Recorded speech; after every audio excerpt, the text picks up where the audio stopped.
Welcome to Gay Milwaukee, and today we have a very special guest. All of you guys know who I'm talking about, B.J. Hi. Hi. How are you doing today? I'm doing great. It's been a long day, but it's good. I'm thankful to practice gratitude for being busy, right?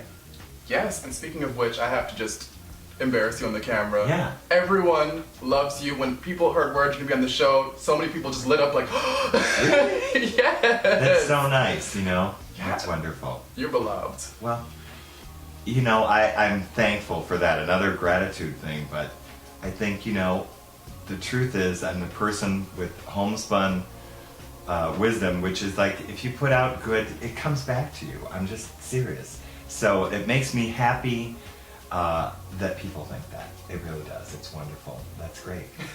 You're proof. Thank you. So, we're going to start at the beginning. You're going to tell us a story. I'm so ready for this, almost like a little tell-all. Well, kind of, and I think, we were talking earlier before we started filming about sort of history, why history might be important. And I think everyone's history is important because when we put that all together, that tells everyone's story, right? So, LGBT history, I think, is important from each individual that lives it. So, like, for me, my own story is that I grew up on a farm in an unincorporated area of Wisconsin and near Madison, and moved away in the 70s. I was 17. I graduated early from high school. That summer, my parents found out I was gay inadvertently. They knew me my whole life, and they never told me not to do, the things that I was interested in, like theater and puppets and making things and sewing. They never said don't do that because I was a good kid, so I always did what they wanted, and they didn't care that I was different. So they kind of caught me making out with this dude at a party, and he was probably like 21, and he went to UW Eau Claire, and he was the dance captain of this show that I was in, a community theater thing. So it sparked a conversation with my parents, who are farmers, and that night I told them that I had been to the gay bar and that I had kind of found my people. And this is 1977. And At 17? Yes. You got to go to the gay bar when you were 17. Well, you had a fake ID. Oh. And so, the discussion was not like you shouldn't be gay or you shouldn't do this. So the interesting thing was, I said, I think I should move to Madison because I found my people. I said, there are other people like me, and I just said, this is me. And they were, I can't say that there weren't tears, it wasn't that kind of thing, but it was more like they knew that I was going to move to Madison, and they decided to just be like, we think that's a great idea, that makes sense to us, that you should be around people who are like you, because this town isn't it, and you're not going to have the opportunities that you might have in a city like Madison or something like that. So, yeah, I moved away in December of 1977. I moved to Madison, and I took over an apartment from a girl that I met at the gay bar. And here's the funny thing. All through, while I was still in high school, I would go, on the weekends, I'd drive to Madison and go to the gay bar and stuff, and come home at like 2 in the morning. They didn't love it, but they didn't stop me either. And this was in the 70s, and your parents, wow, that's amazing, 77, actually. yeah. That's actually amazing to have your parents that way at that time.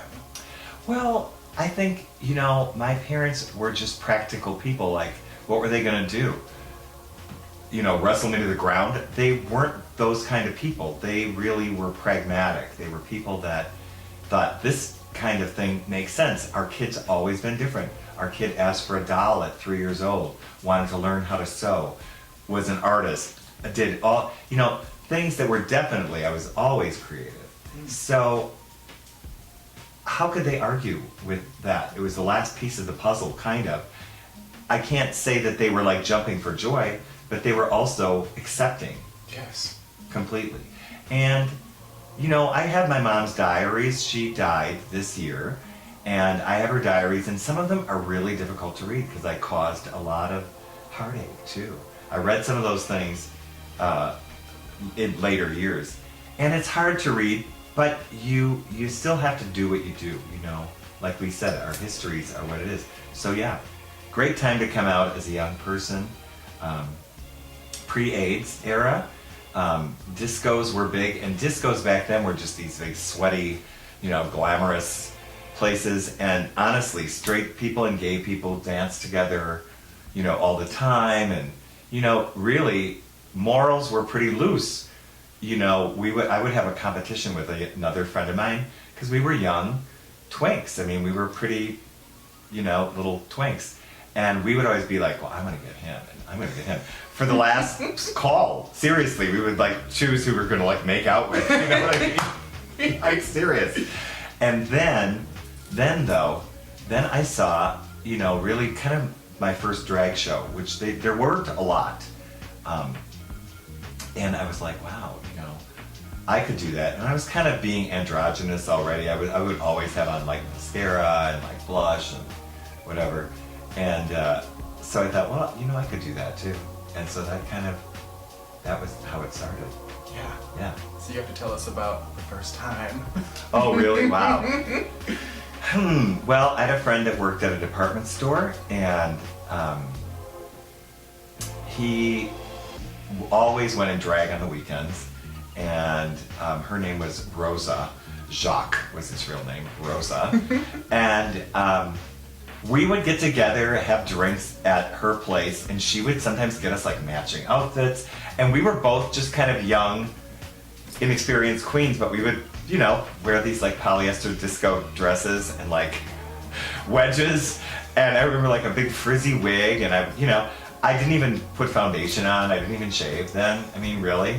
And loved it, but we always got a lot of compliments, and we just went out because there weren't really like a lot of shows.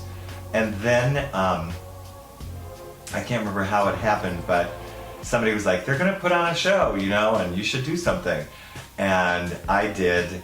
I asked if I could be in it, and they said I could, and that was it. And there was a director. He's still around. His name is Michael Bruno, and he is on television in Madison, and he has married his partner, and so husband and husband, old friend of mine. But he put me in my first like professional show where there was an outline, a theme, you know, and he would do these thematic shows. And a lot of times you're doing Broadway numbers or things like that. And so that's kind of how it all started. But yeah, I was bit completely, and I was very lucky in that people responded to me like immediately, because there was not a lot of drag. Like I said, there just kind of really wasn't. Not like today, it's prevalent, but then it was less. It was kind of more about being manly and getting away from the feminine things in a weird way. So a lot of people, it wasn't something that people were really that into. But I mean, audiences liked it, but I would say drag was more of a minority. Like an underground. Just more of a minority in the gay community. It was about boys being with boys, and men, and manly, and it was kind of still part that way. Like you didn't want to be too gayish, you know? It was a lot smaller of a group, you said, as opposed to where it's now everywhere in every gay club. Yeah. I didn't know that. Because it's such a staple pillar part of the community now that you would never expect it to be such a small part back then. It was, but also remember that there were very few gay organizations. There was no Pride Fest. None of those things existed. None of it existed. There was just the gay bars, pretty much. That was it. And there would be, there was the Magic Picnic. There was a picnic once a year in Madison that I remember in the 70s. But remember, Stonewall had happened in '69. This is 8 years later. I was discovered because I won Miss Gay Madison, the first pageant they ever had in Madison. I won Miss Gay Madison, 1980. So I was 20 years old, and I won their pageant. And it didn't go anywhere. Like you didn't go on to another thing. But they covered it in the Milwaukee gay newspapers, because there were some. They came and covered it, so they took my picture. Well, somebody in Milwaukee that was opening a club here, Club 219, saw the picture, And they sent people, they were scouting people. They were literally hiring people to be in a show, to start a drag show, like a weekly show, which no one was doing. Yeah, and now everyone does it now. So they had a weekly drag show, so they came to Madison, saw me, and it was Ginger Spice. She's deceased, she died of AIDS. And Samantha, who was our manager, she was Native American trans woman. And this is, the 80s. And they were like, we want you to move to Milwaukee. And I thought, what the hell, why not? So I did. So I came here, started at Club 219, and I mean, honestly, it was the heyday of, it was a great time to be young and to like be in this show, and it just became like the standard bearer for drag shows. Really, was Club 219. If you were a Club 219 girl, that was the epitome. That was it. That was the top rung of the ladder. It was. It's interesting how much it's evolved since then. Yeah. Because you're saying this to me, I'm like, wow, we really have come a long way. There's a lot of things even I guess I've taken for granted because it just wasn't something I knew to think about, if that makes sense. Yeah. But just still to this moment, hearing that drag was such a small part of our community, like I said, it's the pillars. Well, the performing part. I think there's always been drag shows, there's always been those things, but in the 70s, when we really kind of made these big leaps forward in a weird way, a lot of people looked at drag as looking backward. Do you see what I'm saying? Like, that was something in the shadows. That was something almost like to be ashamed of in a weird way. In my mind, that's the way I interpreted it in some ways. Gotcha. So what was weird was the 80s kind of brought it back out. Yeah. And pushed it forward, and then all of a sudden there were like, national contests. And don't forget too that the Baton Show Lounge opened in 1980, 79 or 80. So I mean, and that's one of the oldest running drag shows ever, female impersonators. And we were actually called female impersonators then. There was a big difference. And in fact now people can call me whatever they want. But back then, a drag queen was somebody that went out on the weekends, got drunk, and was kind of lower class, okay? And female impersonators were the glamour girls, the goddesses, the upper ranks. And like when we were talking before, like I said, I never sat out in the bar and got drunk with people in drag. I never did those things because it would take away from that goddessy illusion, and they didn't want you to do that. They wanted you to of course, after the show you could come down and mingle with people, but no, not just hanging out without a show. You know what I'm saying? Yeah. Yeah. And I have to ask too, so you went from the farm to Madison to Milwaukee, and you've been all over the place. Yeah. How do you do it? I mean, a lot of people can barely step out of their box, but you're a go-getter, aren't you? Was I lucky that I just found things that I did? Did I push myself forward? Was I dumb and just stubborn and said like, screw it, I'm not gonna be like everybody else and settle for some office job or whatever? I just never did. I had server jobs, like a lot of people did. I kind of found things. Coat checking was my favorite because I thought like I could like totally be all made up and like be in the coat check and like make money and get whatever. And then what happened was I started reselling vintage clothes. So I would go to Goodwill and I would buy a dress for $9 because I loved 99 cents. And I would sell it for like $5 to the vintage store on State Street in Madison, and then they would sell it for $12. So it was kind of this thing. I still do that today. So that was kind of the entree. When I moved here as well in 82, first job I had was working at a gay bathhouse. There were 3 of them then. There was the Club Baths, there was the one I worked for, which was called Finlandia Health Club, and then there was one other one, and somebody is going to tell us about that one. I can't remember what the third one was though now. But one of my drag queen sisters from the show worked there, and she's like, Jota, it's easy, Mary. Do it. It's so simple. She's like, you buzz the people in, they have the membership card, and here's the funny thing, it was on Van Buren Street where King's Head is. That was Finlandia Health Spa in the 80s. Okay, and then on Van Buren. I mean, it's the same building, it's still there. Okay. Yeah. And that was Finlandia Health Spa. So yeah, I would work the daytime shift, and you had to vacuum, do laundry, whatever. And there was really no people in there, like sometimes old, dirty old businessmen or whatever. But the thing was, it was like easy money. They didn't care what you looked like. The owners were straight. They lived upstairs. They were alcoholics. Like, they were a trip themselves. And like, if I had long red nails, it didn't matter. If I had no eyebrows, no one cared. You know, like, because it was a bathhouse. So I kind of had that job. Then also after that, I got into doing a vintage clothing store. So it just happened that this veteran that would come to the shows at Club 219 took a liking to me. His name was George. He was a Vietnam vet, gay, but he also had an antique store and a vintage clothing store. So he opened the largest vintage clothing store in Wisconsin, was on Water Street, where Buffalo Wild Wings is now. He had both of those storefronts, so where Wild Wings is and the next one, and it was all vintage clothing. And I worked there with him for probably like on and off for around 5 years. And so I had like mink coats, and he would give me, I had beautiful, gorgeous costumes and things, because he would give me all the best things. I love it too. You find some real gems in there you could not find anywhere. Well, and this was the days too, though, pre-internet, all these things. So we would do international sales. People from Japan would actually come to the store, and we had such backstock that they would leave with, you know, we'd have to ship it in a shipping container, like a huge shipping container, to Japan. But they would come and choose the things that they wanted to take to Japan.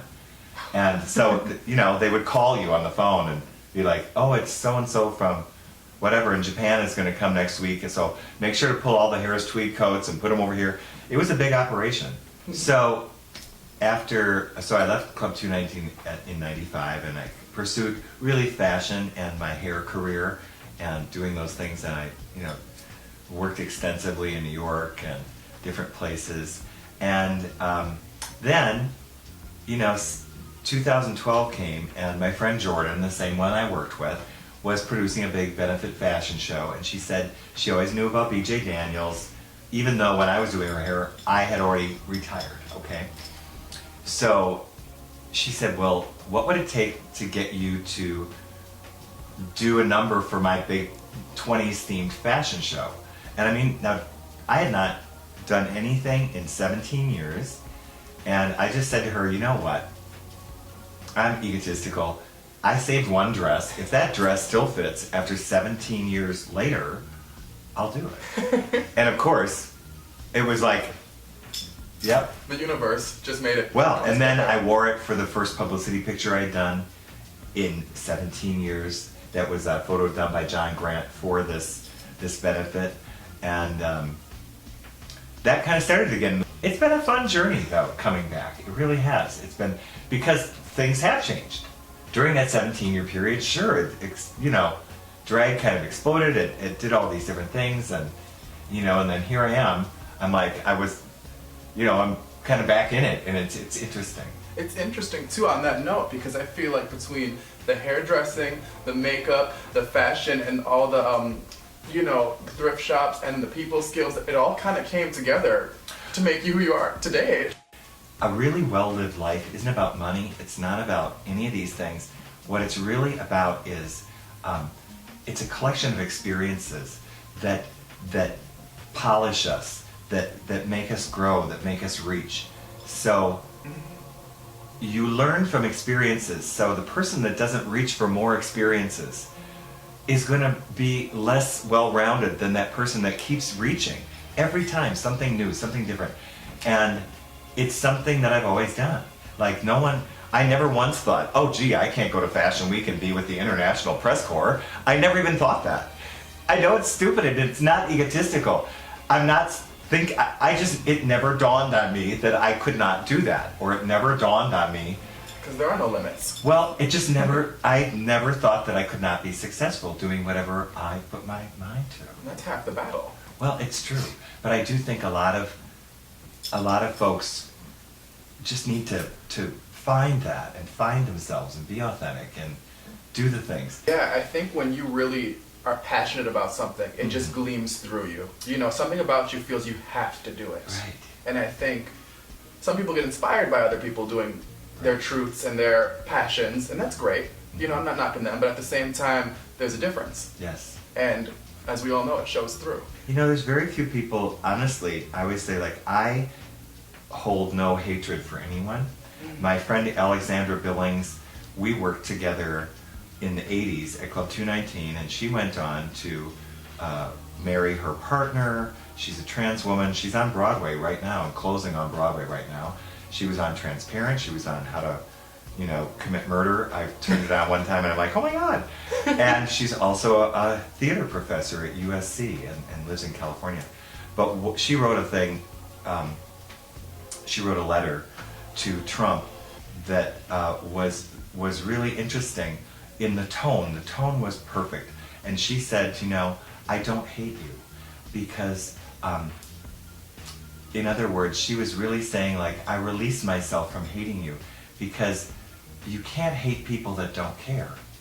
She said it's a waste of your energy to hate on people. So I release myself from hating you because I can't hate you. I just feel like, too, I can hate your policies, I can hate the things that you stand for, but I release myself from hating you on a personal level because I can't involve myself in that. I don't want to, you know, and I'm that way too. There is really, I can't say that I hate anyone. There's people that I avoid, there's people, whatever, but honestly, I don't want to even put my mind into that part of the world, you know? I feel like there's certain people that we barely have enough time for all the things we love. So Right. it's like, why focus on the things we hate, you know? The world has been changing and people have been shocked and people have done things their whole time. Now's the time not to divide but to stick together, to show love to all people. And I mean, we just have to. We're gonna get there. I think, you know, there's still some people that still get caught up in it, but you know what? We'll find a way to make it work. We have to. Yeah. Well, and those of us that lived through the AIDS era, all these things, that's why anyone out there watching, go to Alexandra Billings on Facebook. She's, you know, nationally known, but her style of writing, the way she expresses herself, is not only eloquent, but it's thoughtful, and it's a voice of reason, and it's a voice of goodness, kindness, and love. So if you're ever having one of those days, go read one of her posts. Well, and another girlfriend of mine too just won Miss Trans USA, Candy Stratton. She's another one that is a enormous influence on trans rights, and she's out there visible, doing things all the time. So luckily, you know, a lot of us made it through those eras, and we're still here to talk about it and to maybe illuminate it a little bit for other people too, because I do feel like there's more struggles to come, and we're going to need everybody on board. We can talk forever. Forever. I'm giving you the question bowl before we get into Okay. a whole nother. If you were a creature from a fairy tale, what would you be? I wrote that one. So, the honest answer that I can give you for that is this. When I was a little kid, there were really only 3 networks on TV. We had a black and white TV until the 70s. So really, you only saw things in black and white, and you had to turn the dial, right? Every year, they started showing Rodgers and Hammerstein's Cinderella on TV. So I saw it the first year that it was on. And I would go around doing in my own little corner, in my own little chair, I can be whatever I want to be. So I would say Cinderella, but not her at the ball. I felt like growing up on a farm, that was me, and I had my little broom, and I would do my little routine out in the garage. You were getting me kind of emotional because That was me. So Cinderella. when I was little, like one of the first like black princesses I saw was Brandy's Roger and Hammerstein Cinderella yes. with me, Right. and for me that was like a, you know, like oh my god, like this is amazing, and it's not like, you know, tokenized or something like that. It's like, wow, we can, you know, I understand. Well, the version that I saw was Leslie Ann Warren, Yeah. who went on to be in Victor Victoria, because she played the bimbo. Remember the blonde bimbo? She was the girlfriend. Oh, I didn't make That that was connection. her. That was her. In Victor Victoria, she played King Marshawn's girlfriend. Remember the dumb bimbo blonde? See, I didn't realize they were the same person. Leslie Ann Warren, because she was probably about 19 years old when she made the TV show of Cinderella. Yeah. Gosh, I love this. Listen, whenever you want to come back, Okay. I don't care what you want to talk about. Alright. Whatever you want to talk about, whatever's important to you, hit us up. Let us know when you want to come back. Because I feel like we have so much more to talk about. Let's do it. And on the closing note, please don't ever, ever, ever, ever stop doing what you're doing. You've had left such a positive impact. Like I said, we haven't really crossed paths before this, but so many people, like when your name comes up, like I said, they light up. Yeah. And that's, Oh, so nice. important. Well, listen, every life has impact, and I feel like if you have impacted people, that's great. I think people do every day, though, in different walks of life. I've had an unusual path, put it that way, and some good breaks, and have kept myself relatively sane, and it worked. Cheers to keeping ourselves sane, right? Cheers. All right. Well, if you have a story to tell, let us know. We're here at Gay Milwaukee, and we're signing out.